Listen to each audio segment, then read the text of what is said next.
Now, what we're going to do here is we're going to set up our Shopify free trial. This is a very straightforward process. It just takes a couple of minutes. Completely free, no obligation, nothing to worry about. Just follow my lead. So the first thing you need to do is to enter your email address, as it clearly states. So I will put in my email address, which is tim@ecommercemindset.com. And just click on get started. Now it wants me to create a password, so I shall go ahead and do that. And also it's asking me for a store name. Now you don't want to get hung up at this point. Basically just create any store name. You can change this later on at any time. It's super easy. And what I always tell my students is basically take your name and then just put on hot deals or amazing deals or daily bargains or whatever, something sort of e-commerce related. So I'm going to call mine Tim's Bargain Deals. And then I'm just going to click on create your store. So it's sitting tight. We're basically just creating a store in the background here. Shopify is doing its magic. And in a moment, there we go. Next little form here where they want to know a little bit about us. So are you already selling? I'm not selling products yet. I think it's probably correct. And what is your current revenue? We're at 0, just getting started. This question here, yes, I'm developing a store for a client, is not relevant. So just leave it unchecked for the moment and click on next. Now this bit here, add an address so you can get paid. Yeah, it's a little bit sort of, in my opinion, it's Shopify jumping the gun a little bit. We haven't even set up our store and they're talking about us getting paid. So just fill in this with the details of your address, where you live. Simple as that. Yeah. So don't be intimidated by this form. I'm going to put in my details. So Tim Sharp. I shall put in some stuff like that, and I'll put in a telephone number, which clearly is any old telephone number. Again, all this can be changed later on. Business or personal website optional, so we'll leave that. So basically just my general details, and click on enter my store. And there you have it. Bingo, you have set up, believe it or not, a Shopify store. You've done the very first part. It's all done. All the magic's been done by Shopify. It's hosted, on their servers professionally. You've got nothing more to worry about. So let's go to the next stage and start looking around at what we've just created. Welcome to essential number 2. So this is where we're going to look at understanding your Shopify account. We're going to sit back and we're basically going to see how easy and simple to use this system really is. And I'm just going to give you a helicopter view. Of course, during the course, we're going to delve into all kinds of aspects of this. But at the moment, I just want you to feel comfortable with everything that we're about to get stuck into. Now, none of this is going to make any sense, of course, if you haven't done the essential number 1, where you actually set up your Shopify free trial. So if you haven't done that, please go back and do that and come and join me. Okay, so what we're looking at here is the admin system, or the back end, as I sometimes refer to it in some of my lectures. Now, what this is if you imagine, let's say, a small store, just to make an analogy, the back office is that bit that you don't see when you walk into the store. It's perhaps the person in the back room who's processing orders, who's gathering products, who's dealing with inventory, that kind of stuff, right? So this is the equivalent of that, in the virtual world that we're in. So Shopify's provided you with this fantastic backend to manage everything, and it's given you the bare bones of a storefront, a shop window, an actual shop, if you like, which you can see if you come down here and you click on this little eye, and it will open up the store that you currently have. Now we're going to get into all of this, okay? As we go through the course, you're going to become an expert in all these areas, believe it or not. But right now, just gather that piece of information. We've got a website that's already up for us, thanks to Shopify. And back here, we have our back end. And those two things are going to move together as we build out our store. Now, before we delve into some of the details of exactly how this works, I just wanted to draw your attention to what you'll be looking at now, which is select a plan and how many days you have left of your free trial. Now, I don't want you to take any notice of this at the moment. Yeah, there's no need to select a plan. Obviously, Shopify is a business. Obviously, there's a paying part to Shopify, which they're very keen for you to get involved with as soon as possible. But we've got a free trial here. We want to get the full benefit of it, and I will take you through the plans at a later stage during the course. Okay? So let's get into just a little bit of detail about exactly how this admin system is laid out. So as I'm sure you've gathered already, over here we have a menu, and over here we have the screen, which is obviously going to pop up depending on what we select in our menu. And at the top here, we have a search bar, which if you click on it, you're going to be able to search whatever you want throughout the admin system. So let's have a look at the logic of this menu here on the left-hand side, which you're going to get very, very familiar with as we go through this course. Now, the idea is that at the top here, you have a bunch of things which are basically common to any kind of e-commerce activity you might do. All right. So every e-commerce activity is going to have orders. There are going to be products for sale. There are going to be customers. Yeah, there'll also be analytics to look at and apps and things which we'll get into later. But certainly orders, products and customers. It doesn't matter what you do in e-commerce or in commerce in general, those three things are going to be common throughout. So that's why they're up there in that top menu. Now, as we come down, we have this title here, which is sales channels. Okay, and we currently have one sales channel, an online store. In other words, there's one way for people to buy things from our business right now, and that's through an online store. And this course is going to be focused on building an online store because that's where 99% of your sales are probably going to come from. But you can add other sales channels. You know, if I were to click on this, up pops this window where there are other places where I could actually place my products. I could put them on Amazon. I could create a buy button on some websites. I could put it on BuzzFeed. I could put a button on Facebook. Yeah, you can see that these are sales channels. They're points of contact. There are ways that people are going to see our products in different areas. And again, we'll get into all of this stuff. So that's what we have here. We have one sales channel, which is our online store. And then way down the bottom here, we have settings. Now, settings are something that people tend to overlook when they first set up their Shopify store. You know, they'll get into adding products and making the store look pretty, and then they'll get problems down the road, and they don't understand why. And it's often because the settings haven't been done properly. So we're going to get into that. We're going to get into the whole settings thing as the next section of this course. So congratulations, you've got Shopify set up here. You've got your first good idea of how this whole admin system is going to work, and you're on your first step to becoming a Shopify guru. So as I just mentioned in the previous lecture, we're now going to have a look at the settings. Now, I know this is boring. I know it's not what you want to get into straight away, right? You want to start building out a fantastic looking store and adding products and all that kind of good stuff.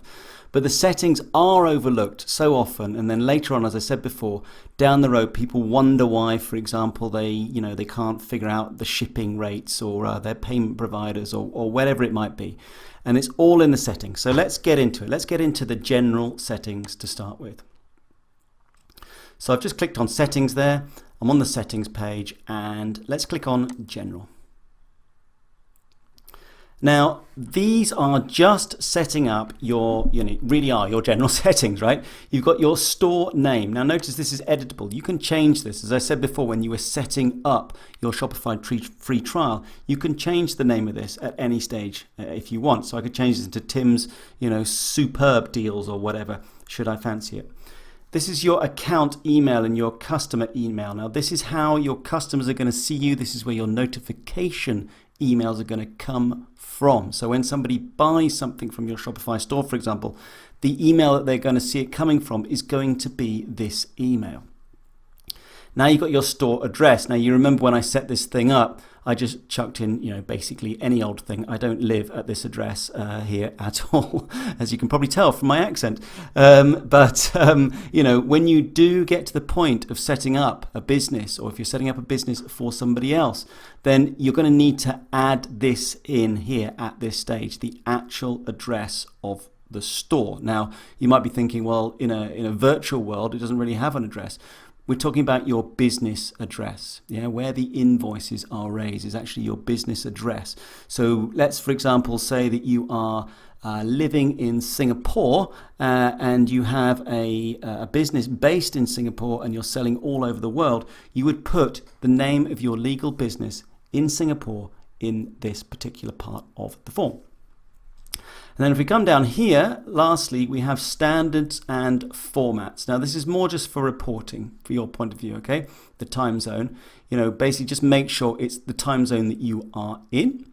And then when it comes to your unit systems, make sure that, these are the unit systems that you want the majority of your customers to see. So if you're operating in the US, for example, you'll want to be talking about stuff in the imperial system. So, and the default rate would be pounds. But if you're more in sort of Europe or Australia, you're going to be more based on kilograms, right? You're going to be looking at the metric system, which is the other system. So, pick that basically depending on where the majority of your customers are going to lie. And then, of course, I think the currency is pretty self-explanatory.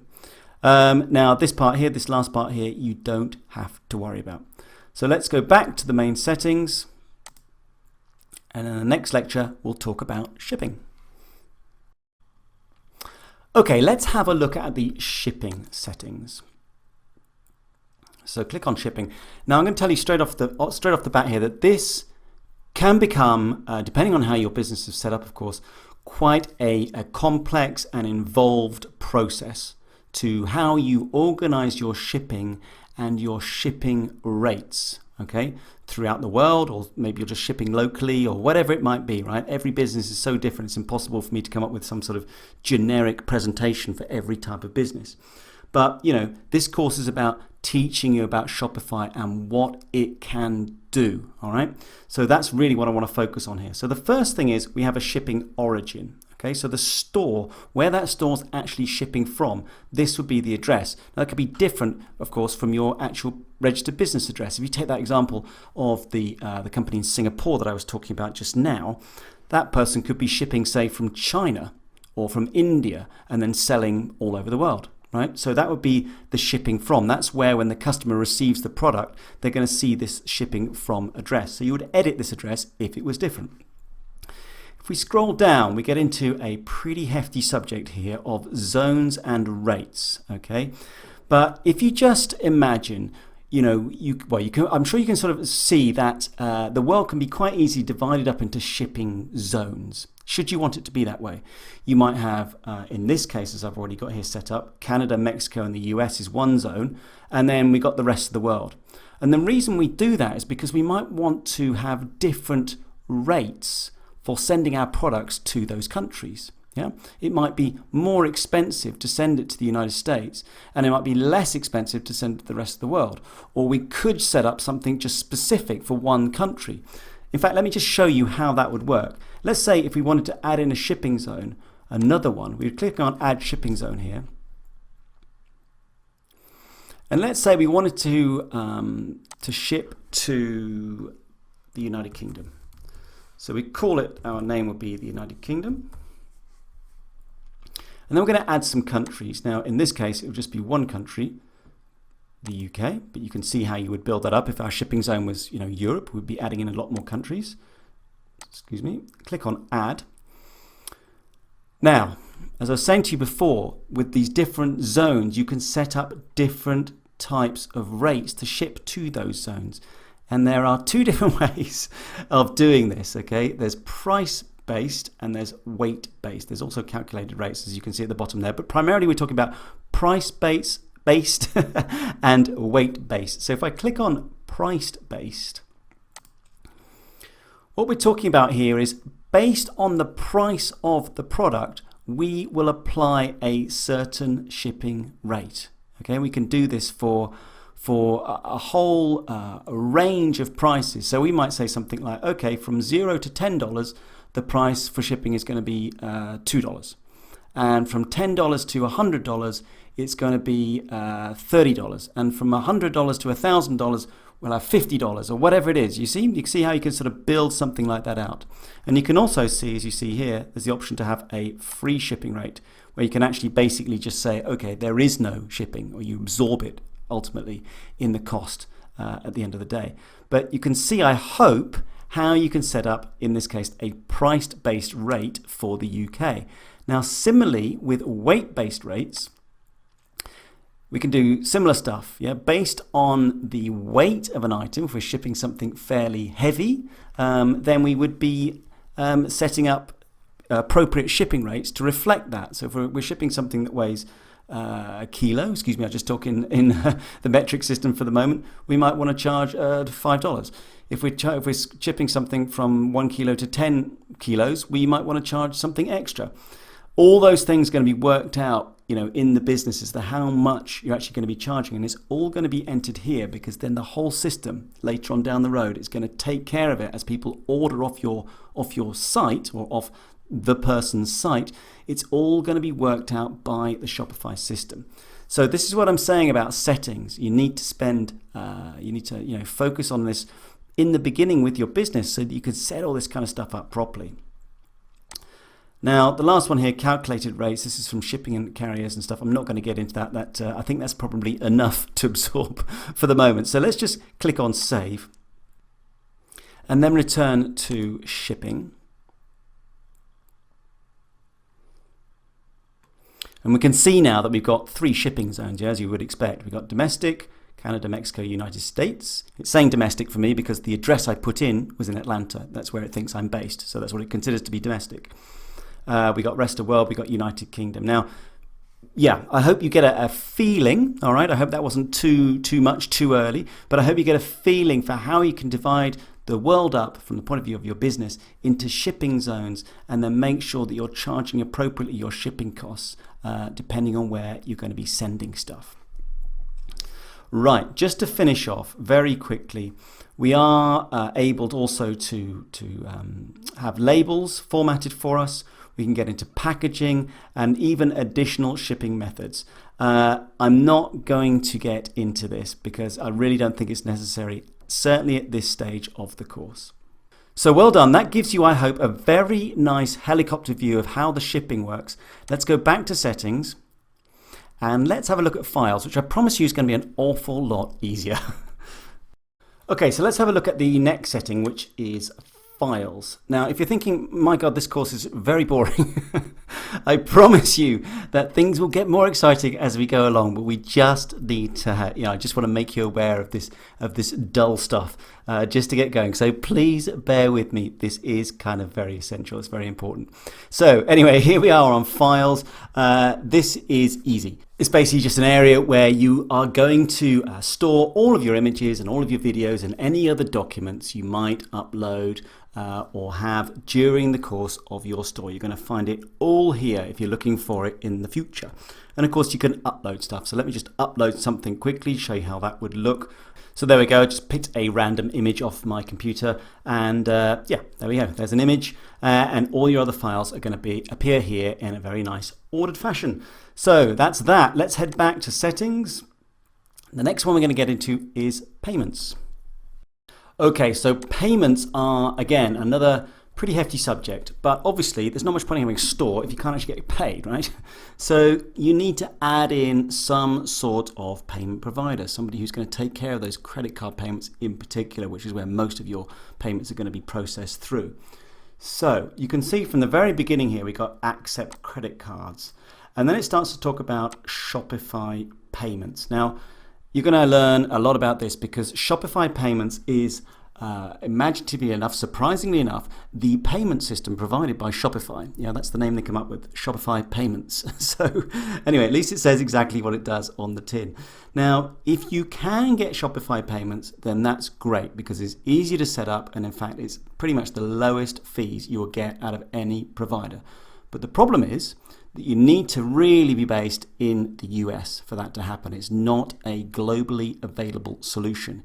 You can get it in the UK, you can get it in Australia, New Zealand, Ireland, and Canada, but there are slight complications with currency conversion. So I would say, generally speaking, that Shopify payments is great if you live in the US, but if you don't, you're going to have some problems with it. So show me Shopify payments by default because the system at the moment thinks I'm in the US based on that address I put in. But if I didn't want to have that, I could change it here just by clicking on add a provider. Shopify payments recommended, which again, I repeat, this is the lowest fees you're going to get. But you can take your third-party credit card providers, and there are absolutely loads of them. So here we have loads of them available in the United States, other, etc. And this list is extensive, and what you have to do with every single one of these, or whichever one you want, you're going to have to basically go to them and apply for an account, and then come back here and integrate it into Shopify. Now, depending on where you live and your current situation and your credit rating and all kinds of stuff, what you're selling, you may find it easy to get set up with an external payment provider. You may find it difficult, and all the way in between. I get so many questions in my Facebook group and throughout my courses on payment providers, with people saying, I'm based in Egypt, what can I do? All I can do is help them out a bit, but I'm not actually based there. Don't have that direct experience. So everyone has a slightly different situation. Now, to the rescue is PayPal, and I would certainly encourage you, if you've not got Shopify Payments as an option, or you don't want to look in that massive list, to go for PayPal. It's the fees are high by comparison, but it's a simple system, and it's available through most countries in the world. So again, you're going to have to go to PayPal, apply for an account. Sometimes you can apply for a personal account in the beginning, makes things a little bit easier, and then convert up to a business account later on. That's up to you. But PayPal is a great solution if you don't want to go for Shopify Payments because it's not available, or those other ones in that list. Now, another great solution is Stripe. And the reason why that's not showing here is because Shopify Payments is based on Stripe. And it's defaulting to Shopify Payments for me. But if I was based outside of the US, Canada, so let's say, for example, you are sitting in Mexico. Don't quote me on this, but let's just say you're sitting in Mexico, you're looking at this. You might see Stripe popping up, or you might see Stripe just popping up wherever you're sitting, right? That is another great solution. In fact, I prefer that over PayPal if you can get it. I find it simpler, the fees are slightly lower, I find it easier to integrate. So again, you need to go over to Stripe, and go through that whole process of applying for an account. It's actually relatively straightforward, and then come back here and integrate it into your Shopify store. So as we scroll down a little bit, we do have some other payment methods. We can have got an Amazon Pay, which I really don't think is relevant, particularly in the beginning of anybody setting up their store. We got additional payment methods, things like BitPay and GoCoin and all this stuff. Frankly, it's a distraction, certainly at this stage. Then you've got, at the end of the day, manual payments, the ability to take things like a bank deposit or cash on delivery or a money order. This might be relevant for you depending on how your store is set up, but certainly for 99% of the people that I work with, we're talking about e-commerce, we're talking about credit card payments, so that's not so important. And then in the end, you've basically got a choice between your automatic or your manual payment authorization. So I hope that gives you a bit of a helicopter view, gives you an idea of what is involved with payments. And really, I think the takeaway here is that the onus is on you. You need to basically go and see what's available in your country. You need to apply for the appropriate account in your country, and then come back and integrate it here into Shopify, and then you'll be able to start taking payments on your store. Taxes, the thing we all hate, but yeah, a necessary evil. Now, if we go into taxes, again, clearly this is a monster subject, but all we need to know is that Shopify gives you the chance, the opportunity here, the ability to add in different tax rates for pretty much anything. All right, we've got a tax setting here, which is all taxes are included in my prices. Now, this is the biggest takeaway of this section. Make sure you do that. Make sure if you're going to become a Shopify developer or whatever, make sure you would advise people to do that, because the biggest turnoff by far is additional costs at the checkout. So you're buying something that you think costs $30, for example, and then you get to the checkout and you discover there's all kinds of taxes and this and that to pay, and it's the number one reason why people will run away from the checkout at the last minute. So make sure you include it, and that you do all of the complicated tax stuff behind the scenes. And it is complicated. It can get complicated, okay? I don't want you to get put off at this stage thinking, oh my God, this whole Shopify thing's a nightmare. This is just basically business. This is business. If you're going to be doing business internationally, then these are the kind of things you have to think about. And in fact, it's one of the main reasons why I advise my students, certainly in the beginning, just to deal with the US. Because in fact, the US is an awful lot easier because taxes are not charged in the same way, for example, as they are in Europe, where you have to add in France as a TVA or a VAT in the UK, which is an additional 20%. There'll be a GST, for example, in Australia, which, forgive me, I don't know the details, but it might be different depending on what state you're in. And so it goes on, but you can set it all up here. Now, this is the job for somebody who really understands taxes in these various parts of the world. So please, please, please don't get overwhelmed. I'm not even going to get into this because I'm not a tax expert, but please don't get overwhelmed, okay? Just start with, a basic, say, for example, the US customer base where the taxes are simple. And in any case, even if you are going to start selling all over the place, make sure you include that tax in your price. And just bear in mind that at some point you're going to have to pay somebody, i.e. the tax man, a portion of that, which you can work out later on. All right, so there we go. Taxes all done in, I hope, under 90 seconds, all right? Please don't stress about taxes, certainly in the beginning, but just be aware this is where you set them up. This is where you go to when you need to change all that stuff and make sure you got your taxes properly sorted out. Okay, so well done. You survived the taxes lecture. So let's have a look now at sales channels. Now, I talked about this in a previous lecture, and I pointed out that basically over here on the menu we have sales channels, and that by default we have an online store. Of course, we're in e-commerce, we're going to have an online store, that's paramount. But we can add other sales channels, and this is where you would do it. So if I click on the Add Sales Channel button here, as I showed you before, we can add in stuff to Amazon, we can go on to Facebook, we can, there's a whole bunch of stuff here. And in fact, in a later lecture, I'll dive into a few of these that I think are the most interesting and just point out what is possible. But just know for now that if you're going to manage your sales channels, if you're going to add them, if you're going to remove them, this is where you would come. So now it's time to look at the checkout. So let's click on checkout.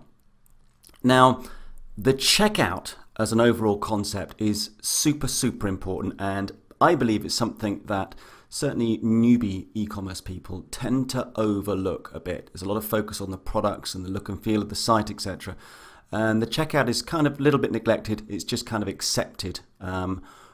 Basically the defaults are accepted and that's it. But the number of people who will leave your store at the checkout is big. It's one of your biggest challenges is to make sure they get over that final hurdle. And I'm going to be talking about bits and pieces throughout the course on how you can basically convert your customers better at the checkout, or if they leave without paying, how you're going to get them back and all that kind of stuff. So we're going to be looking at the checkout in a lot more detail throughout the course. But at the moment, let's just have a look at these settings because they are key. Now, the first one is customer accounts. Now, if you're unsure what a customer account is, it's a bit like if you go on somewhere like Amazon and you have your Amazon account, right? You log in and it's got your address and they've stored your credit card details, and it makes the whole process easier. And it's kind of tempting, let's say, for particularly when you're starting out to think, yeah, I definitely should have a customer account. I need that. But actually, it's a mistake. In many ways, I feel it's a rookie mistake to do that because you are giving them something extra to do. If you're Amazon and you're a super well-known global brand, then you can do that. People trust you, the whole thing, it's easy. But when you're just starting out with an e-commerce store, people don't know you. And if you ask them then to create an account, it creates a hurdle for them. You're forcing them to make an account, for example. They don't really want to do it. And so they will leave. They will leave in many ways for that reason. So over here we have various options. Accounts are disabled, accounts are optional, or accounts are required. Now, certainly I can't think of any reason why you would have accounts are required necessarily unless you become massive.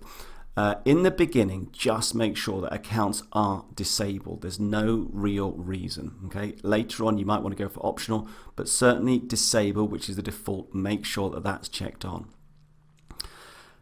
Down here, the next one is the customer contact, yeah?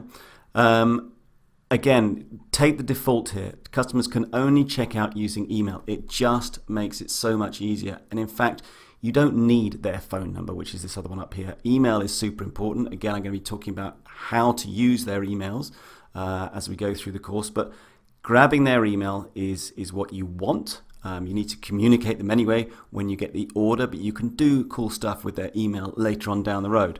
So yeah, just make sure that it's checkout. Customers can only check out using email. Make it as smooth as possible. For the form options, again, this is all exactly by default. So just the last name, that's fine. If you really want first and last name, go for it, but last name is fine. No need for a company name. No need for that additional second line, that's optional. Shipping address, phone number, again, hidden. No real reason for it. So just take those defaults. Now, the actual order processing itself, while the customer is checking out, we want the billing address to default to the shipping address. You know, in 99% of cases, that's exactly what we have. This part here is always a little contentious. You know, ask for permission to send promotional emails to customers from your store. Now, Shopify says by default customers don't agree to receive promotional emails. I prefer, maybe I'm just a little bit more aggressive, I prefer to go for that my customer agrees to receive promotional emails, okay? I want them in my group because I want to do stuff later on. Emails are very, very valuable. So I would put that on by default, but that's up to you. You may feel differently. For the rest of this, just leave as is, okay? There's no need to change your language. You know, you probably, well, if it isn't English or if it's not your language, then clearly change it. But when it was set up, you know, the store has detected where you are. I suspect that language is already set up as you want. Now, these things here, I'd like you just to do a few clicks here, if I may. So we got refund, privacy, and TOS, so terms of service statements. And these are boring but essential things that we're going to add into the site. I'm going to show you how to create the page for these a bit later on. But all I need to do right now is create a refund policy. And we could do this by simply clicking on this button. And bingo, it will throw in a whole refund policy. You can read it if you want, which in the beginning is absolutely fine. Yeah, it's put in things like my address here. You can see this. So if you're going to change your address, you'll need to come back and regenerate this stuff. And my email's in there. So if I change my email, I'd want to change that as well. But as a getting started with a refund policy, this is perfect. And the same thing with the privacy policy. And the same thing with the terms of service. So just generate those three things, click on save, and we are done with the checkout for the time being. All right, so getting towards the end of the settings now. Let's have a look at notifications, which again is a very nice, easy one, because this is in fact where all of the email notifications, if you like, are going to be managed. You can see here we got orders, so order confirmation, order cancelled, order refund. We're going to be looking at all this stuff later on. The shipping, the customer account welcome, the customer account password reset. I'm just picking off ones at random there, but you can see that there's a whole load of emails set up. Now, if you click on order confirmation, what you get is a very large sort of form with all kinds of, if you recognize that, that's HTML. If you don't, it doesn't matter because you don't have to care about it, all right? You're not looking to change this stuff, certainly not in the beginning. So just know that all of these things have been set up for you, which is absolutely fantastic, and you've got nothing to do. Now, as I scroll down towards the bottom here, again, these order notifications, you don't need to do anything with that.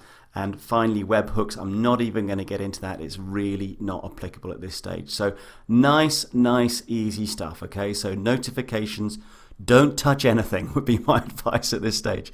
All right, see you for the last one in a sec. And the last one, account, right? So this is actually your account. So yeah, I mean, this is all pretty self-explanatory, I hope.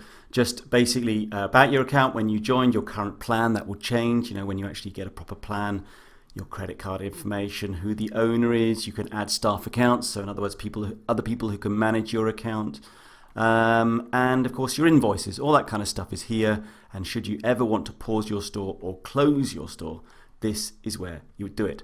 So that's it for settings. So I just want to say, actually, well done for sticking with this. All right, most people don't look at this stuff until later on down the road. As I said before, when they start asking questions like, oh, where do I do the shipping or whatever, they dive straight into the fun stuff and then get all confused later on down the road. So well done for sticking with this part. And you know what you have done now is you've laid some very important knowledge, sort of ground blocks, if you like, which we are now going to build on throughout the course. Fantastic. So we've just been wading through all that setting stuff. You'll be very, very pleased to know that we are now going to look at building an actual store. Now, the first thing I want to do is look at what we already have, what Shopify has already given for us. And I showed this to you briefly in a previous lecture, and I said I'd come back to it. But we basically have the bare bones of a store on which we can build. So let's have another look at that. So online store, and just click on the little eye. Up it comes. First of all, notice my domain name. So it's timsbargaindeals.myshopify.com. All right. This is not a domain that we can really build a store on. You know, myshopify.com is what's called a subdomain. We would want to have www.timsbargaindeals.com ultimately, and I'll show you how to do all that sort of stuff as we go along. But let's see what we've got here. So first off, we've got a logo of sorts, right, or at least a logo placement holder, Tim's Bargain Deals, and we're on the home page, right? And here we've got a nice big image overlay where we can put some beautiful images telling people exactly what we are selling in our store immediately. We've got the spot for a featured collection where we can drop products in at various prices. There's another thing here with an image with a text that we could do, and another image slide down here. Now, all of these things are fully customizable, but you know, that's what they've given us to start with, which is fantastic. If I click on the catalog, then again, this would be the catalogue of perhaps all of the products with the chance to filter or to sort them straight away, already added in. Scroll down, you get the idea straight off the bat, right? Easy. I can search. If I wanted to search for various things, I'd type them in here and it would take me straight to the products or whatever I was looking for within my store. And in the end, we've got the cart, which of course is empty because we haven't done anything. But once we got something into the cart, if I were to click on this continue shopping button, it would take me to the checkout, which itself is already set up as well. So we have straight away a fantastic e-commerce store, at least, you know, the building blocks for the e-commerce store. So let's get stuck in and really start building out something fantastic. It's really going to teach you how Shopify really works. So just before we look at adding some of our first pages, I just want to look at some preferences for our online store. So if you click on the online store and you come down here towards the bottom, again, this is one of these things that gets overlooked often. Now here, you want to set some preferences. This is more just for your SEO, your search engine optimization. It's just good practice. So you want to give your homepage some sort of title. So my example here, Tim's Bargain Deals, for example, and then some sort of description like get the best daily deals in town, right? I mean, that's a really bad thing to write for SEO, but you know, it's basically just some sort of meta description that gives the search engine something to work with. This is what's going to show up in the search engine. You know, when you see the title, when you type something in Google, you see the title and then you see a little description below. That's what you would be seeing here. So just make sure this is filled in. Don't stress it at this point. Just, you know, put in something or other. You can always come back to it. So that's that. Google Analytics. Now this is where you would put in your code for Google Analytics. If you don't know what Google Analytics is, it's Google's sort of tracking system, if you like, to see who's visiting your site and from where and all that kind of stuff. Massive amounts of stats available in Google Analytics. I'm not going to go into it on this course. You can easily Google how to set all that up, and then once you get a piece of code that they give you, all you do is you come in and you paste it in here, and then you'll be able to see those analytics in the store itself. The Facebook pixel. Now, I talk a lot about this in my dropshipping courses, where we do a lot of advertising with Facebook, and the Facebook pixel is absolutely key to all of that. So again, I'm not going to go into it on this course because this is not about specifically about dropshipping or anything like that. But if you are doing that, if you're working with Facebook in any way at all, you will have the pixel, and this is where you would paste it. Now, this is quite nice little feature, the password page. What you can do is you can enable a password on your store. So when you're working on it in the beginning, you might not want people going there, being completely available to the public. So you might protect it with a password and just give it to a few key people where they can log in, or you can log in to actually see what it looks like. Now, in order to have that, you need to pick a plan, and we're going to be looking at those plans later on. But there we go. This is where you set your password and then a little message for your visitors. So those are the preferences. Right, let's delve into creating some of the first pages. Okay, so the first pages we're going to produce are not going to be the most exciting, but they are essential, and that's going to be our terms of service, our privacy policy, and our refund policy. Now, you remember a few lectures back where we actually auto-generated the text for those. So this is going to be very, very straightforward. It's just going to be point and click and copy paste, and we'll have those 3 pages done in no time. So here I am. I basically clicked on the pages link in our online store menu, and I've got the opportunity here to add a page. So if I click on that, I get what is basically the standard Shopify format for setting up any page on the site. So we get the opportunity to add in a title, the content of the page itself, obviously, a nice little search engine listing preview, so you get to see what it would look like when it shows up in Google or Bing or Yahoo or whatever, what it's actually going to look like. That doesn't mean, by the way, that it's going to show up. That's a whole different story. But at least you know, if it does show up, what it's going to look like. Up here, we have the visibility. Now, this is nice because what it means is that we can make this thing visible straight away, or we can hide it. So basically, if we didn't want somebody to see it because we were working on it still, it was still in draft, we could hide it, and only us in the admin system could see what was going on. And then when we were ready, we could make it visible. And then we have some templates here, which I'll show you a little bit more once we create the contact page. But right now, what we want to do is therefore is to create the terms of service page. So let's call it terms of service. And let's save it. Right, now you know where that content is, right? Because we spent some time in the settings. So let's click on settings and go to the checkout. Scroll to the bottom, and there we have the terms of service. So we just basically copy that,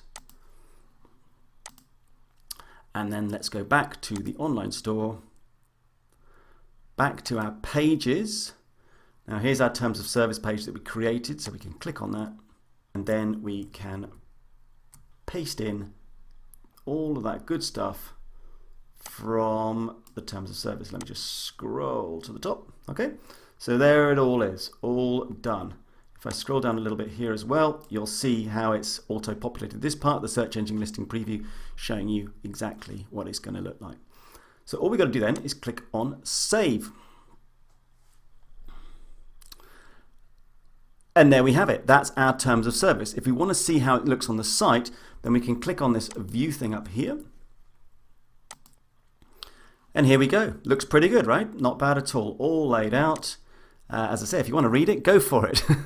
But there it is. Those are the terms of service. Now, setting up the other 2 pages, the privacy policy and the refund policy, are exactly the same process. So I'm going to go and do that. All right. I'm not going to waste your time by you watching me do it. I don't think that's necessary. And I'll see you in a sec once they are done.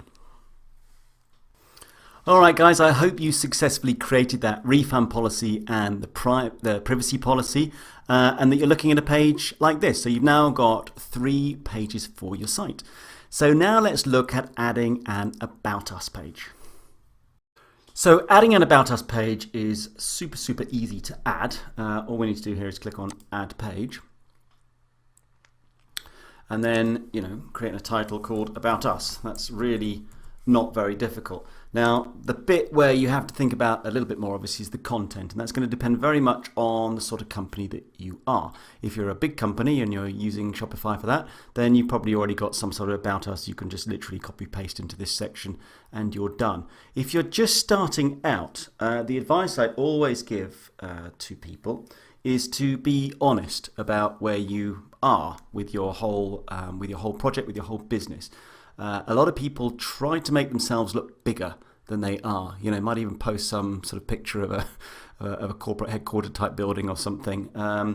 In my mind, it's not a very good way to go. People can very quickly tell that you're a one-man band or a two-man band, or at least a very, very small business. And what I like to do, therefore, if you are in that boat, as a solopreneur, let's say, is to just tell your story. Tell your story about us. Tell them how you got here, why you're doing this, why you love the products you're selling, that kind of stuff. Use this opportunity to connect with the customer. It really, really goes a long way. It pays dividends in the long run. So there we go. I'm just going to type something very, very daft into here. In fact, what I'm going to do here is I'm going to build out a dog jewelry type business as we go along. If you've done any of my courses, you'll know that's pretty much the reoccurring theme, because it's something I did 2-3 years ago when that kind of stuff was big. And I like to use it for teaching because dog jewelry is something that everybody can grasp. So for the purpose of this course, I'm not going to bother filling in the content. This is just a bit of instructions, not a real live site. But obviously, you would need to do that. If it's your own site, then you're going to have to think about that. If you're doing it for somebody else, then you're going to have to chat with them and find out exactly what I want to write about there about us. So all I need to do now is save this. And again, if we want to view this, we can just click on that view eye there. Takes us up. And mine is, of course, blank, but hopefully yours has got some great text in there, maybe some images, and it's really starting to bring the site to life.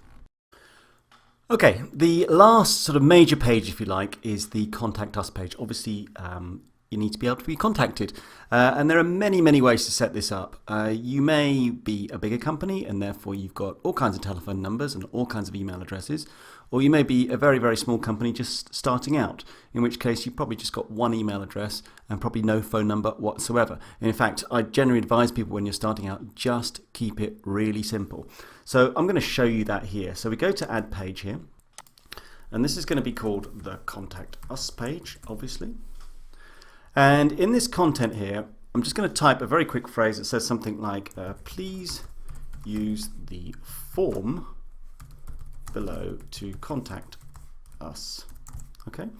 Because in fact, this one can be a little bit different, because what we're going to do here is we're going to change this template here from the page to page.contact. That's going to do a little bit of magic for us. It's actually going to embed a form straight into our Contact Us page where people can contact us, which is absolutely fantastic.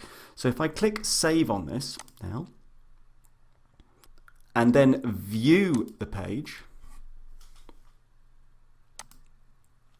here we go. Straight away, we've got it. Contact us. Please use the form below to contact us. The name, the email, the phone number, and the message, and send. And that's going to be sent straight to your email address, which is fantastic. Now, this is just one example of how you might want to set up a Contact Us page. Often I'll say to people, maybe don't do it this way and just put your email address or perhaps a sales at and a billing at and inquiries at type email addresses, so you can divide up logically how you want people to get in contact with you. But yeah, you need some form of Contact Us. Now, if you were going to just do it as basic text, you wouldn't choose, let me just go back to the Contact Us form, you wouldn't be choosing this template suffix as page.contact. You'd be choosing page, and then you just write whatever you want in here. All right. So very, very simple to set up that Contact Us page. So brilliant. If you got to this point, fantastic. You should be looking at this page when you click on pages, and you'll see that you've got 5 pages already created. So absolutely fantastic. Now, if we go over to the store that we have now, you may have noticed that we can't actually locate any of these pages. We don't have the ability to click on a menu anywhere. So that's what we're going to do right now. We're going to add this into a menu, start building out the navigation system. All right. So we'll come back to our pages here, and we're going to click on navigation. Now, Shopify provides for us a footer menu and a main menu. All right. So if we look at this, I'll take the main menu to start with. So we've got main menu, which has the home and catalog menu items currently. So if we go up here, we'll see that correlates with this, home and catalog. And in the footer menu, we've got a search. So the footer menu being at the bottom, if I scroll down, here's our search. So that's how we're currently set up. Now, obviously, all of this is configurable, and that's what we're going to do now. So let me add in to the main menu here. And what I want to do is add in to that menu the About Us and the Contact Us pages. All right, so we can find them very easily from the top of the site. So to do that, we just click on Add Menu Item. Now, I'm just going to call this simply About Us. This would be the name of the link, okay? And then the link itself, if I click in this, I get to choose from a bunch of stuff here. So I'm going to choose Pages, and then I'm going to take the About Us page, and I'm going to add it in. And then I'm going to do the same thing for the Contact Us. So I'm going to call this Contact Us, and take my Contact Us page and add that in. And now I'm going to save it. All right, now if we go back to the site here now and refresh, let me just scroll to the top of the screen. So this is what we had before with home and catalog. And now I refresh, check it out. We now have home, catalog, About Us and Contact Us. So if I click on About Us, here's About Us. You remember I didn't put anything in, but hopefully you have.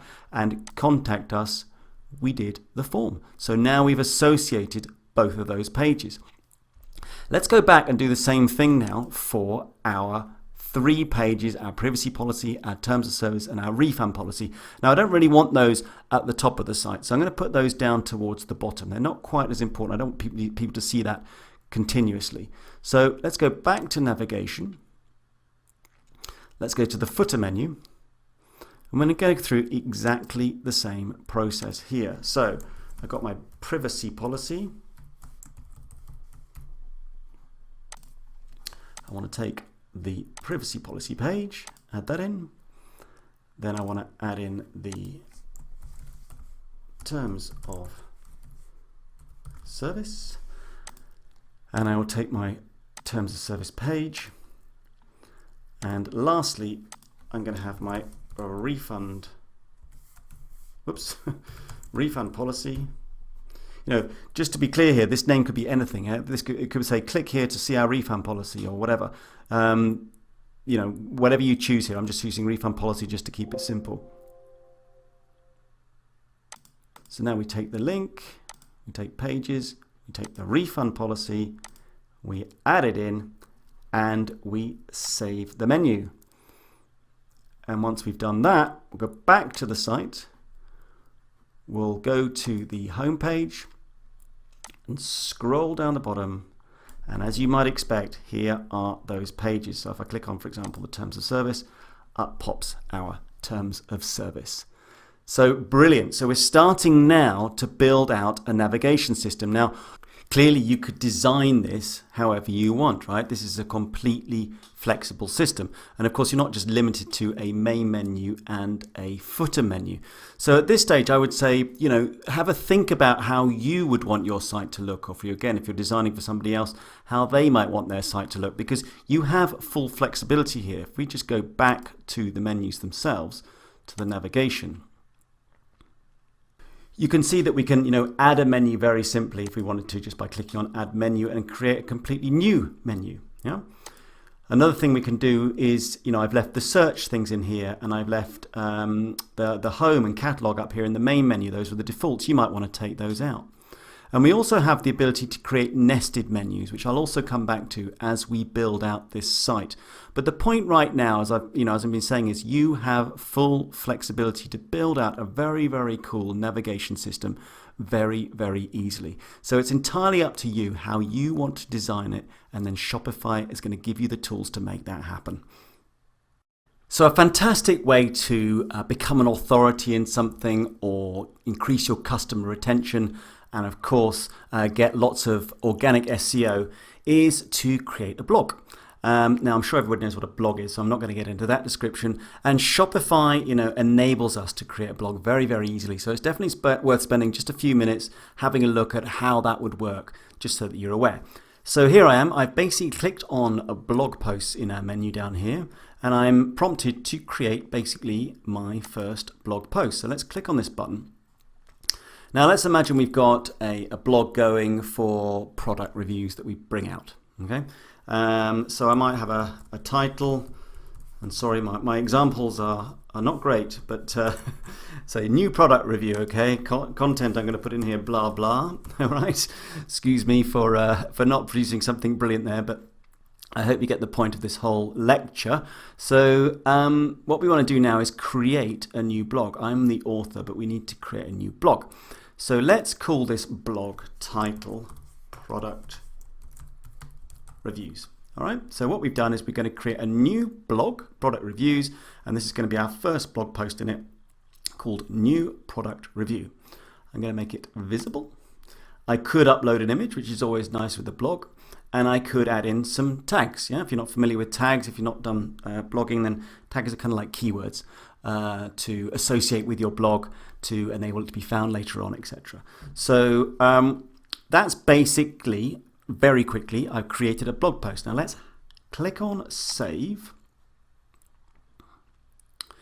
And then what I'm going to do is I'm just going to click on blog posts here again, because you're going to see the change in the page. Right, so now what we have is blog posts, all right, and we've got, well, this is the list of our blog posts. I've only got one. It's sitting in a blog called product reviews. Now let's just have a quick look at the blog settings themselves. So let's click on product reviews. Now here, if I wanted to change the title, I could add a feed burner URL, which is like an external URL for people who might have a paid subscription to your blog. And I can also disable or allow comments. So super, super easy. If I go back to manage blogs and then back to blog posts, if I click on this new product review, clearly I get the option to edit the whole thing. So there we go, super, super easy. So let's add now the blog into our navigation menu at the top. So we looked at how we added the pages in before. So we click on navigation. We're going to go to the main menu. We're going to add a menu item. And let's call it our blog. And then the link comes up. Select blogs, product reviews, and add it in. Don't forget to save, of course. And now let's have a look at the site. And our blog now appears at the top as well. Click on our blog, and here we have it. Product reviews, new product review, blah, blah. All right. So that's how to create blogs. Fantastically easy. Now let's just go back to the admin stage now, because we've come to the end of this particular section, and what we've looked at in this menu so far are the preferences. We looked at navigation, we've looked at adding pages, and we've looked at blog posts. Now domains is something we're going to get into a bit later on when we're looking at the plans. We don't need to worry about that right now. And in the next section we're going to start talking about themes, which is where we really start, the site really starts to come to life a lot more. So take a breath here. We've done a lot so far in this course, and I really hope that, particularly if at the beginning you were feeling a little bit intimidated by something like Shopify, that you're beginning to realize this is all point and click and really not that difficult, right? I hope maybe you're starting to think, yeah, I could do this. Maybe I could become a Shopify developer, or maybe I could start my own e-commerce store, whatever it might be. So I really hope your confidence is building and you're really finding this course super, super useful. So let's crack on to the next section. Hi guys, welcome back. So as I said in the previous lecture, we're now going to start talking about themes.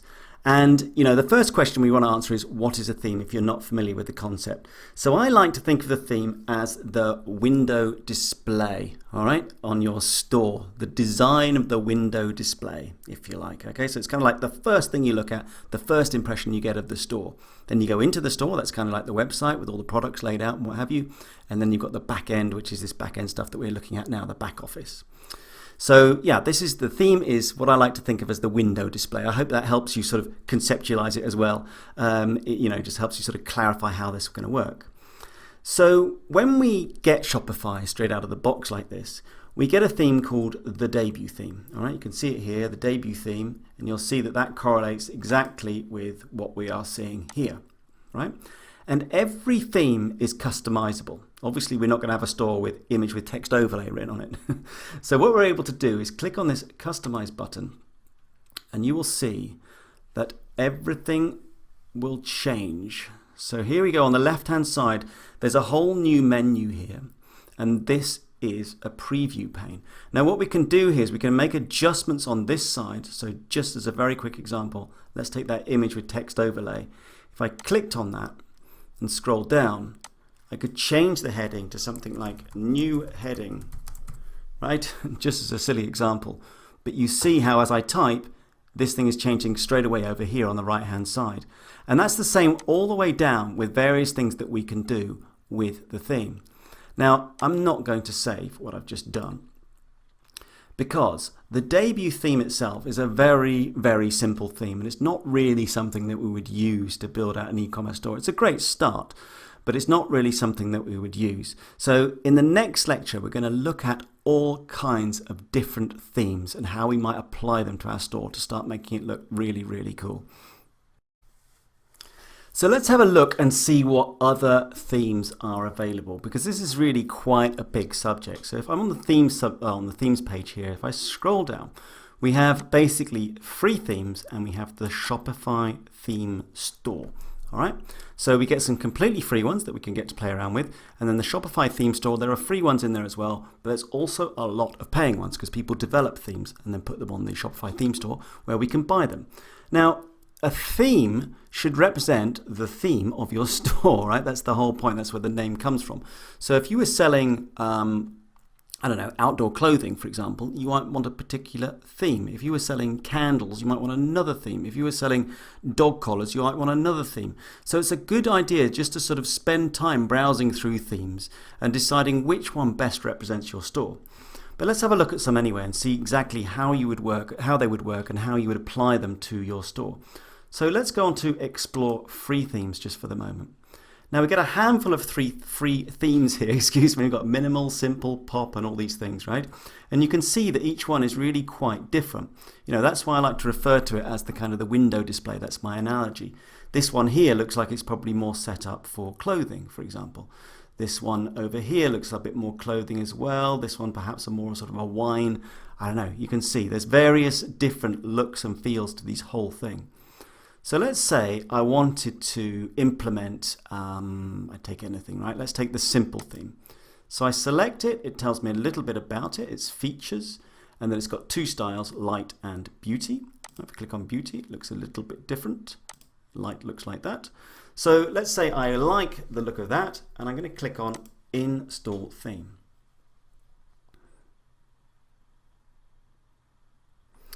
Now, once that's done, it says you successfully installed simple.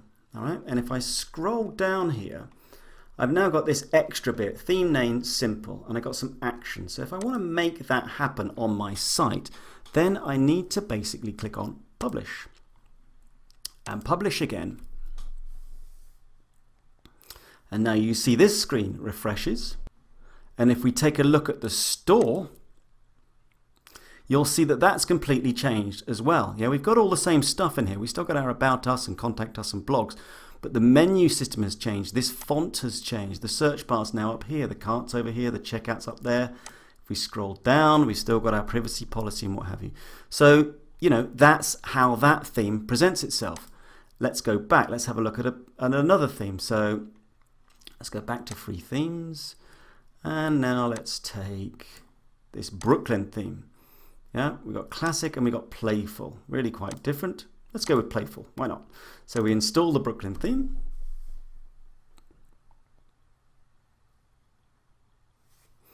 And we come down, right? We've got Brooklyn and debut here now. And the action is we want to make this thing available. So we're going to publish it. The Brooklyn theme now pops up. And if we go over here and refresh, Check it out. Again, a completely different looking store, completely different look and feel. You've even got to subscribe to our newsletter thing in here. You know, these themes come with how the designer wanted to present it. So it's very, very different. So let's go back again to here.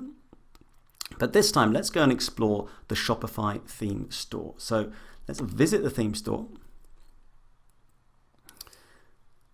So, or in fact, it defaults to Brooklyn here on this one, the one that we just installed. But here you have a ton of themes. Here's a few recommended for you. We had minimal and simple in our free ones. But you can see, for example, as we scroll down, okay, here's one, label, all right? Label theme, $160. This narrative one is free. Alchemy, $150. Browse by industry. This is great. So, you know, if we were going to go into art and photography, click on that. And now we've got loads and loads of themes that we can choose from, many of them paying, right? A few free ones knocking around in there. But, you know, some of these themes are spectacular. And you might be thinking, well, $160, $150, whatever, that's a lot of money. But consider this is a design out of the box. I mean, if you went to a designer and said, hey, this is how I want my website to look, you'd be looking at thousands and thousands of dollars, not to mention, you know, hundreds of hours and back and forth emails and hassle and all the rest of it. This is point and click. So for $150 or $200 or whatever, it's incredible value. So I really encourage you to look around these themes, let your imagination run wild. It's amazing what's available out there. Now, because I'm doing this course like this, I'm just going to install a fairly simple theme. So I'm going to go back to Tim's Bargain Deals. And what I'm going to do is install something from the free theme store.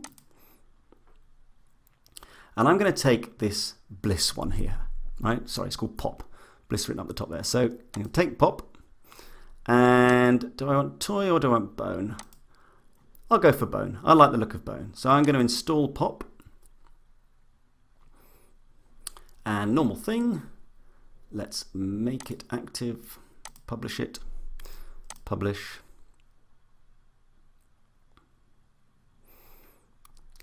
All right, let's go back to here. Let's just scroll up and refresh our store. All right, and this is what I'm going to be working with, all right? This is how I'm going to build out my store. Now, I'm not saying by any stretch of imagination this is the best one. I pretty much picked this more or less at random. It's not necessarily great for, I'm going to build out a tiny little dog jewelry store here. It's definitely not, you know, potentially the best for that, but that's not really the point of this course. I hope already you're thinking, wow, that's incredible, the number of themes, and you're, you know, letting your imagination run a little bit wild as to how you might create a fantastic looking store either for yourself or somebody else. So in this lecture, I want to take a deeper dive into the Pop theme. And it's not because I want to teach you everything about the Pop theme, not at all, okay? What I want to do is just show you what's possible with themes, because once you've seen one, to a certain extent you've seen them all. Now, having said that, you know, themes are, each one is different. It depends on how they were designed and what they were designed for. But you will see that it's basically the same principles every time. You know, maybe I can make an analogy with cars. You know, cars are very, very different, but it's exactly the same principles in terms of how we drive them and how they work and what goes wrong with them, etc. But each one is different and has its own, you know, peculiarities, if you like. So, and it's the same thing with themes, yeah? So once I've shown you the Pop theme, you can pretty much go to any theme. You'll see that it's different, but you'll have the confidence to basically build out the theme as you want. So let's dive into the Pop theme by simply clicking on the Customize button. Now, as I showed you before, you get this left-hand menu here, and you also get this right-hand preview pane as we change things. And you're always going to see similar stuff on this thing. There's always the ability to change the logo and menu. There'll be probably some sort of slideshow that we can change in terms of the images that we have on our site.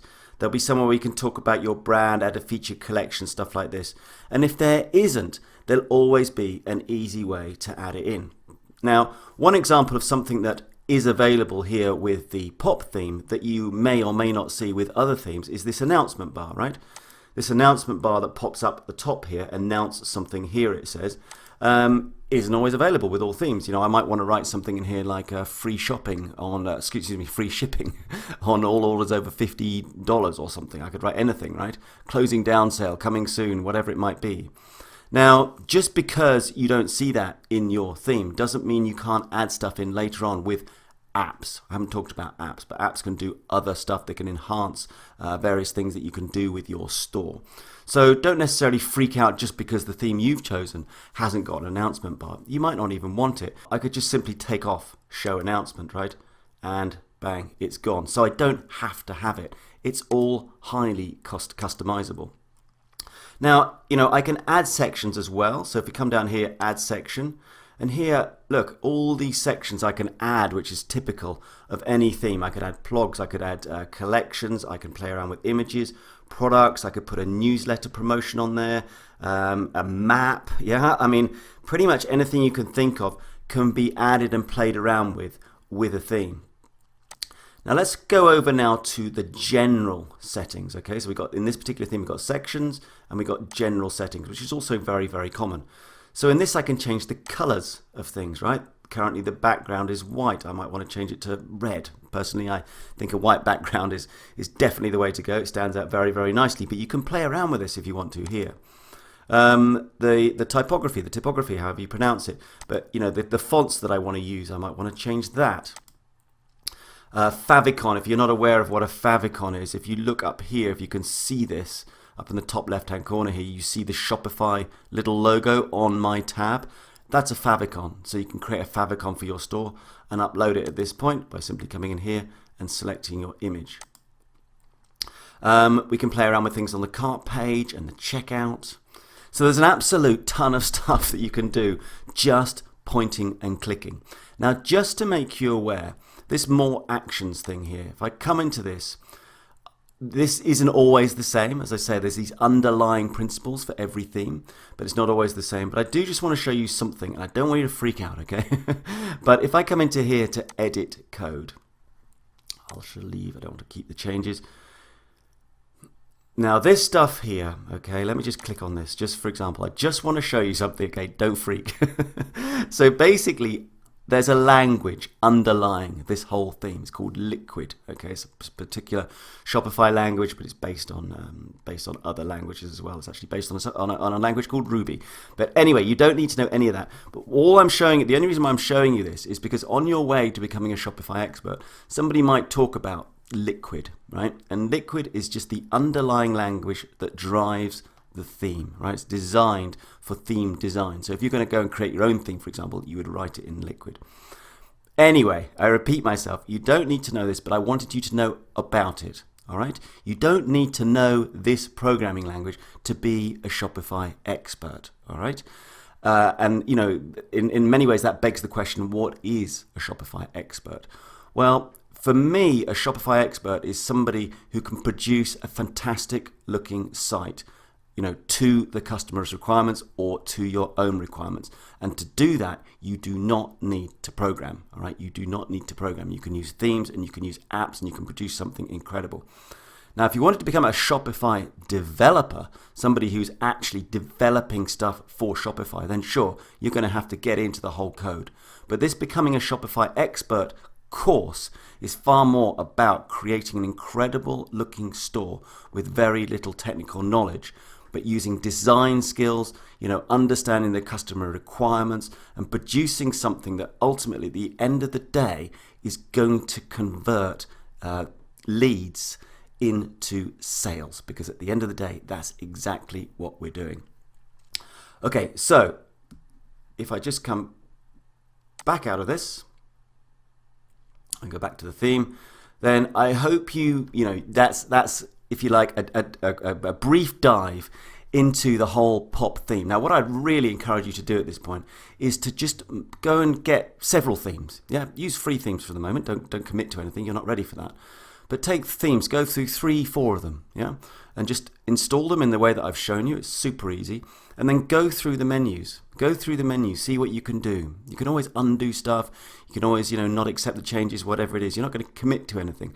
But once you've done that, you're going to realize how simple it is to use themes to build out fantastic looking stores. So one of the things that's absolutely key with any e-commerce store is a logo.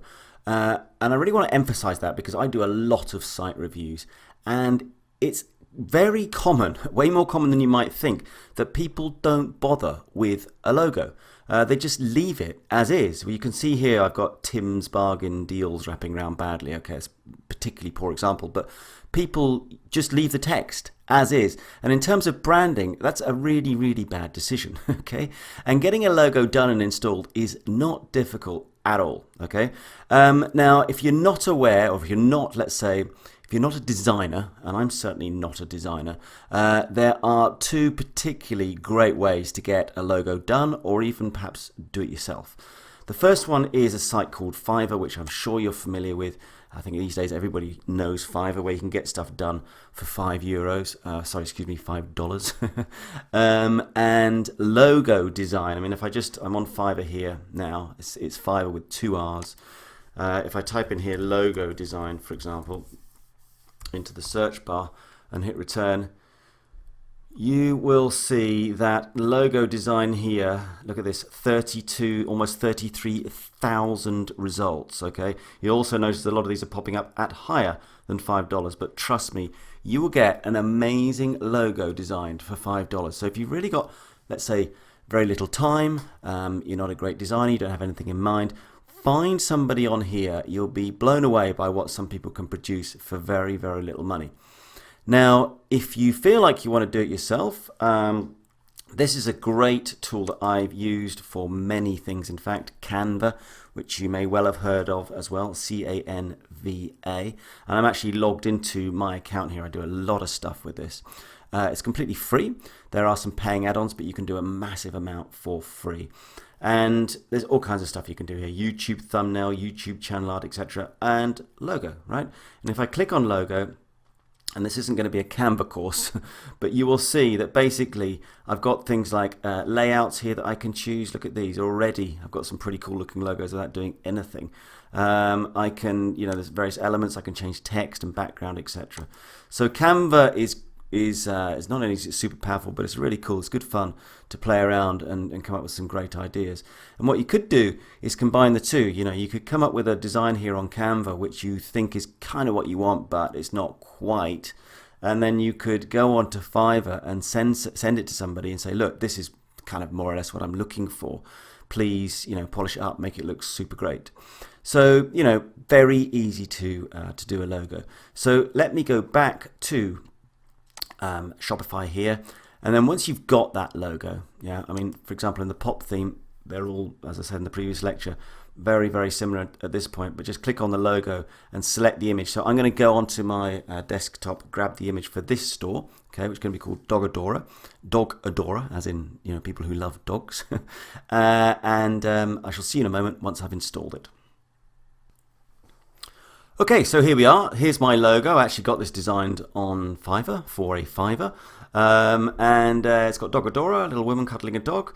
Products for people who adore dogs. Yeah, not bad. Sits there quite nicely.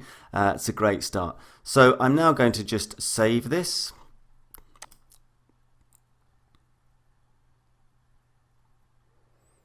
And we're done, and we've now got a logo. Now, just as a little aside, if we come out of the theme now, because we've saved all this stuff, do you remember when we were down here in the settings? If I click on settings, over here on the files, okay, because I've uploaded this image now, when I click on files, remember I had this sort of random image in here before, but now I've got my Dog Adorer logo. So I just wanted to show you that as you add stuff in, as you build your store out, all the files are going to show up here, as I showed you before. Fantastic. All right, let's move on to the next lecture. Okay guys, welcome back. So this is the site now, okay, with my logo. And in this lecture, I wanted to look at this bit here, okay, this big bit here, which is it's basically what they call a home page slider. I'm sure you've seen on many sites now, particularly in e-commerce, there's often a slider. In other words, an image that replaces, you can see this one sliding from left to right, right? So basically, it keeps the potential buyer interested. It kind of pulls them into the store. It's a very nice way of doing a homepage. So I want to have a look at that in the context of this store. So if I go back to the admin system, I'm already onto themes now. Yeah, I've gone straight in there this time. I hope you're starting to familiarize yourself with the menu. So I hope you've managed to find that nice and easily. And we just looked at logo and menu up here. All right. I've taken off the announcement bar, you'll notice. And the slideshow is the next thing I'm talking about here. Okay. Now, if I click on this, now, you know, some very nice, simple click and point settings here, right? So I can change the slide every however many seconds I want. I can actually change the transition effect from slide to fade, should I want to, yeah? Very nice, auto-rotate the slides, you know, this kind of stuff. And then, of course, the slides themselves down here. And at the moment, it's alternating between two default slides, you may notice. But I could add many, yeah? And what I suggest is, just on that subject, little aside, don't be tempted to add in let's say more than 5. And the reason for that is that you have to think about the speed of loading of your site. Okay, load speed of a site is super important. If somebody comes to your site after all your hard work and it takes more than sort of 3 seconds to load, they will leave. Okay, so you really have to think about this. And with any image, in fact, any logo, any images that you load up onto your site, you need to make sure that they are as efficient as possible. All right. Later on, I'll show you a nice little site that enables you to test the load speed of your site, because it really is very important. Anyway, so here, I'm actually just going to have one slide at the moment. So it's not exactly going to be a slideshow, as more just one slide. And the reason for that is because I'm going to put up one slide that sort of says immediately something about my store, which I thoroughly recommend as well. And then what I like to do is the other slides, I actually like them to be products, so people get an immediate idea of what this store is about. Now, we haven't got onto products yet. We're not far away. We haven't added any products to this store. So it wouldn't make sense for me to add in product pictures yet without actually any products on the store itself. But that's fine. We're going to come back to this later to add that in. So for the moment, what I'm going to do is I'm going to click on this second slide here, open it up, and I'm going to get rid of it. Okay, so delete it. So I'm down to one slide. And what I'm going to do now is upload an image that I already have that is actually based on that logo. I like that because it sort of ties the two things together. Now, images are a big subject in general. Some free, some paying. And just to bring your attention to the fact that Shopify has this site called Burst. Okay, it's burst.shopify.com. And it's a whole load of free images, which is absolutely fantastic, okay? But it does, in my opinion, have its limitations. I mean, at the end of the day, it is free, okay? If I go in here with dog, for example, and I search, I get some great looking images for free. But you'll notice that 81 photos came up, 81 photos. That's not exactly a huge number of images. Now, I suspect they're adding to this. But, you know, if you think about the number of people, the popularity of Shopify at the moment, if many people are using these same images, then the uniqueness of your store is going to be compromised. So what I would suggest is you actually look at some other sites. And I tend to gravitate towards a site called iStock Photo, for example. This is a great site. It is paying, but I do feel that images, once you pay for them, I mean, we're talking about tens of dollars. Yeah, it's not hugely expensive. You get a super high quality image, often in many different formats that you can use. It's your image, all right? It's your image. You can use it as you want. You won't have any royalty issues. So when I type in dog into this one here, I get 678,000 results. Yeah, I mean, a huge number. So suddenly you see a massive difference, let's say, between a paying service and a free service. Another paying site which is also very popular is Shutterstock. Okay, Shutterstock up here .com, which has, again, you know, many photos, images. If I type in here dog again and click on results, here I get 13,000, 14,000-ish images, you know, more than enough. Now, just to finish off this little discussion on images here, do not be tempted, okay, to go on to Google Images and start grabbing them from there. I know they are free, but Images, there are royalties attached to images. Sometimes people own them. Just because it's on Google and you can take it for free doesn't mean that it's not owned by somebody else. Now, it's highly unlikely in the early adventures of your store that you're going to get any issues. But when your big store becomes popular, yeah, somebody might take issue with the fact that you're using one of their images and you're not paying any royalties. So rather than give yourself any kind of problems down the road, either go for the free images, like on Burst for example, or go and get yourself some really cool paid images, and then you're done. Okay, let's go back to the admin system, and what I'm going to do now is I'm going to add that first slide image. All right, so I'm going to select that, and I'll see you in a sec once I've done it. Okay, so here we are. This is my image. All right, this woman cuddling the dog. You get the sort of the connection between these two actually. And in fact, I'll be honest with you. What I did was when I got my image done on Fiverr, I already had this image because I liked it. I think I got it off iStock Photo originally. I liked it and I actually sent that to the designer and said, can you produce some sort of logo around that? So that's another way of doing it to inspire your designer. Anyway, so I've got this here. Let's select it. And there you go, we have that image now loaded into the homepage slider. If I actually go to the homepage, and you'll see the same thing, right? This is exactly it. This is how our site now looks.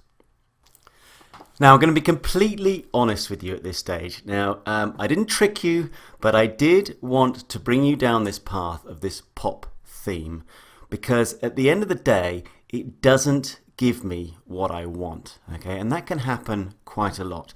If I look at this homepage now, it's not saying really e-commerce to me. It's not drawing my customer in any way.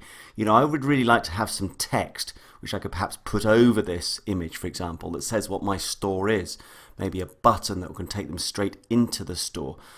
That kind of thing. Now, if you go through the pop theme, that's not available. All right, and I really, I did this because I want you to realize that sometimes you come to these kind of dead ends with these themes and you think, no, that's not actually doing it. So forgive me. I hope you don't feel tricked in any way. I hope this is a part of the learning experience of what I'm trying to teach you.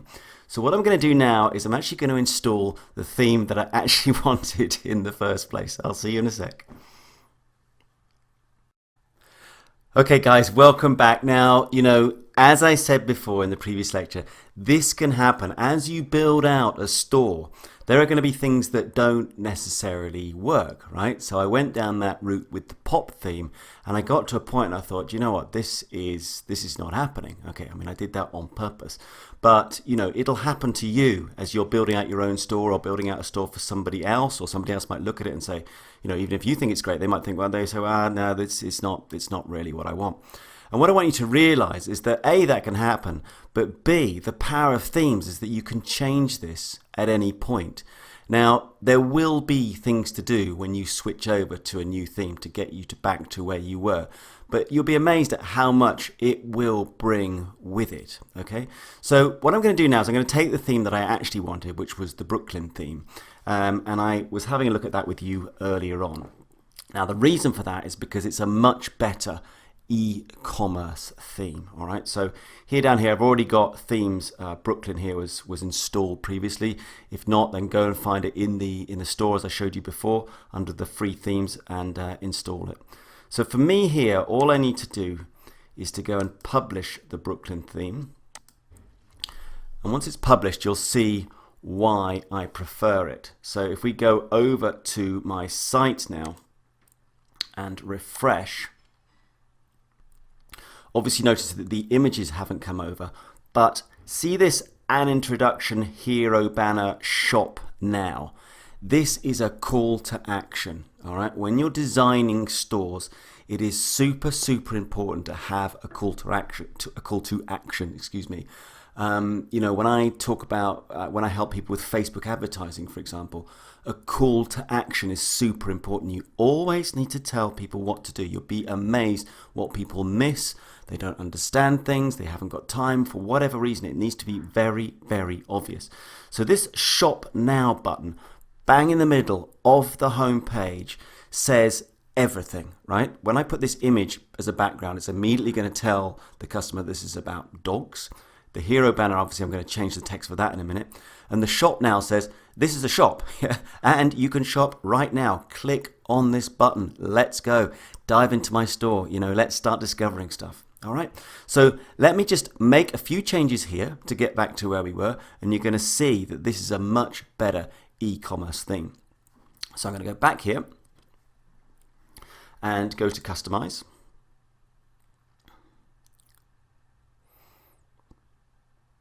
All right, now remember as well, previously when I was giving you a little tour of the pop theme, I was saying that between themes, there are many, many similar things, yeah? Although each one is slightly different. And you can see here, it's the same stuff, right? Settings, the general settings, the more actions, I took you into the edit code stuff. But basically, this is the same principle. Now, the things in this menu are slightly different because the theme is slightly different, but it's all there. Right? So let's first of all put our logo back in that we had. So if I click on the header, I'm going to select the image. It's already uploaded this time, so now I just select it and click on save. Right, now let's go back. Now we have the same concept of a slideshow, so we're going to click on slideshow and we're going to add in a slide. Yeah, I mean, I've just got the one slide here, so I'll just click on this. I'm going to select my image, which is the woman cuddling the dog. I'm going to select that. All right. And I'm going to click on save. Right, now this is now, I hope you think that this is now starting to look a lot more like an e-commerce store. Let's actually go back and have a look at the site. Let's come out of all this stuff here, click on the little eye. All right, so do you see? Oh, well, I hope you see. I hope you agree with me. You don't necessarily have to, right? But for me, this is much more e-commerce. Imagine now, I mean, you've been looking at these images for a little while, so you'll get a little bit blind to them. But, go away, have a break or whatever, or show somebody else and just say, what does this store say to you? What is this about? I'm going to change this text hero banner in a moment. But, immediately it says dogs, right? It says affection. We've got the logo, products for people who adore dogs. People probably won't read that small text. You might want to play with the logo a bit, for example, make it a bit smaller. I don't know. That's entirely subjective. That's entirely up to you. But it says much more. Now within what was that, 2 clicks or something, I've re-uploaded the images and we're back with a store that looks way, way better. Now you might not think that this is perfect for you, so go ahead, go and choose another theme. Maybe there's a paid theme, maybe you've been recommended a theme by somebody who's done this kind of stuff. Just change it in and out. You can do this stuff as you go. I really, really hope you're getting that point. Yeah, you can make mistakes, but you can go back, you can play around with this stuff. It's so powerful.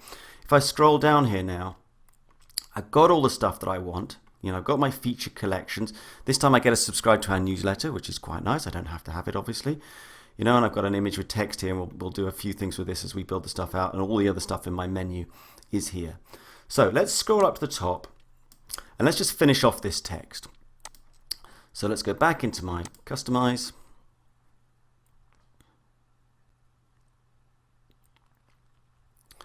And go to the slideshow, go to that slide. Now this is where I get to overlay some text. So I'm going to write something in here fairly simple just for this demonstration purposes, but I could write welcome to Dog Adorer. Okay, and then in the hero banner I could write the store for people who adore dogs. All right. Then I've got my shop now. Now I could change the wording for that, but I quite like shop now. As I said before, this is a call to action. And then what I can do, which is very cool, is I can basically link this to a particular page. And we'll come back and do this later on once we've got a proper products page coming on. But I could, they click on shop now and they go straight to our shop, which is absolutely fantastic. So let's just save that and then have a quick look at the store just to make sure everything is cool, which of course it will be. All right, the store for people who adore dogs. Of course, I can change the text, I can change everything. So I don't want to repeat myself, but this stuff is so powerful. I really hope you're starting to see that. I hope you're starting to see how customizable it is. And as if you're designing it for yourself or somebody else, just because you make a mistake, just because you go down a dead end, whatever it might be, you can always come back and do some fantastic changes to meet your demands. All right, I shall see you in a moment. So I just want to say a few words about responsive design, responsive sites, okay? If you don't know what that means, it means that the site will respond to the support that it's on. So in other words, a website that's showing on a desktop or a tablet or a mobile phone, they will look different. The site will respond to reflect which platform it's on, because obviously a site on a mobile phone needs to make changes, otherwise we can't read it, for example. Now, the reason why I'm on my Brooklyn theme customization page is that towards the bottom of the theme, and in fact every theme, you get some buttons down here. And this one here by default is showing you what a full width would look like, okay, on a desktop or on an iPad or whatever it might be. If I click on the smaller one at the bottom here, then I get a more sort of mobile feel to the site and how that would look. And I can scroll around, I can start to see how that would be. It's very important, really, the point of this lecture is to say it's very important that as you're designing something, either for yourself, somebody else, whatever, you need to constantly be checking how it looks on other sites. A classic newbie mistake, if you like, is to design it purely from the point of view of, let's say, your laptop, whatever you're working on. And then when you come to look at it on other supports, it won't look correct. Now, that's highly unlikely with Shopify, highly unlikely with Shopify, because the themes are designed so brilliantly they should take care of all that. But that said, you still get some strange anomalies sometimes, like your logo doesn't look anything like you would expect it to be, for example, right? So always check, always, obviously you can't go out and buy all the different supports, that would be absurd, but at least have a look at it, what it looks like on your phone. Ask a friend to check it on as many different things as possible. But for the most part, built in, 98%, you have a responsive design for free. Wow, we have covered so much stuff, and congratulations for getting to this point. I mean, we've still got an awful lot more to go. Got so much more knowledge to share with you here. So it's all very, very exciting, but I thought maybe it's a good time to just have a little breather and just sum up a little bit where we are, because actually it's quite a convenient break point. So if I go over to the site, so we covered, all of the settings. All right, we've been through all of these now to give you a good idea of that, which is fantastic. Now, when I click on the online store here, you probably realize that we've basically talked about all this stuff now, except for domains. Okay, we haven't covered that. We will do. We're not talking about domains yet because we're still in the free trial period. But we'll get to the point where we're going to come out of the free trial period, at which point I'll introduce you to domains. But basically, we've covered all of this and we've covered the settings. So what we can now do is move up to this top level stuff. And we're actually going to start adding in products now to our store. We've reached the point of products. After that, we're going to follow in with orders and customers. That's all going to follow, and apps, of course. But the next step now is to start adding products to our store.